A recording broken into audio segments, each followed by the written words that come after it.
नमस्कार दोस्तों, क्रिएट भोजपुरी में आपका स्वागत है। दोस्तों जानकारी के लिए बता दें कि साउथ हीरोइन काजल अग्रवाल ने किया खेसारी लाल यादव को प्रपोज और साथ ही दिया शादी का ऑफर। जी हां दोस्तों, आप लोगों ने सही सुना। तो दोस्तों क्या है पूरी खबर की जानकारी बताएंगे इस वीडियो में, लेकिन उससे पहले अगर आप चैनल पर नए हैं तो वीडियो को लाइक कर चैनल को सब्सक्राइब कर लीजिए। तो दोस्तों जानकारी के लिए बता दें कि काजल अग्रवाल और खेसारी लाल यादव का एक गाना का शूट चल रहा था और वहीं पे काजल अग्रवाल ने मौका पाकर खेसारी लाल यादव को प्रपोज कर दिया और शादी का ऑफर दिया। तो दोस्तों खबर ये भी आ रही कि खेसारी लाल यादव ने साफ साफ मना कर दिया। जी हाँ दोस्तों, खेसारी लाल यादव ने काजल अग्रवाल को साफ साफ मना कर दिया और बोला कि मैं शादीशुदा हूँ और मैं ये सब नहीं करता।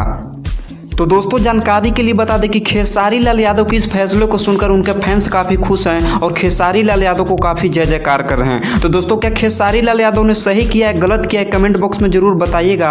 और इसी तरीके की भोजपुरी की हर खबर को पहले पाने के लिए आप हमारे चैनल को सब्सक्राइब कर लीजिएगा। और दोस्तों आप ट्रेंडिंग स्टार खेसारी लाल यादव को कितना सपोर्ट करते हैं एक कमेंट बॉक्स में ज़रूर बताइएगा। तो दोस्तों तब तक के लिए इतना ही, अब मिलते हैं अगली वीडियो में।